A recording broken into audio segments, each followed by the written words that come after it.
Do you like to use essential oils? Well, so do I. So that's why I purchased these amber bottles. They hold 2 ounces plus the dropper. It has a measurement too. It has 0.25 milliliter, 0.50 milliliter, 0.75 milliliter, and all the way to 1 milliliter. It comes with these 4 bottle droppers plus this funnel, which really makes pouring so easy. It also has these labels. You just may not know what's inside it, right? So it's good to label it after use. Awesome.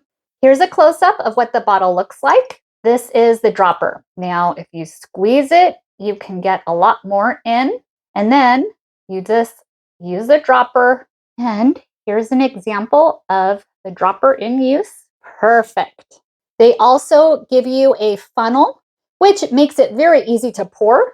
And they also give you these 4 labels so you can put it onto the bottle. So I'm definitely impressed with these. That's why I wanted to share this video with you. Definitely recommend it for essential oils. So thank you so much for watching and hope you found this video helpful.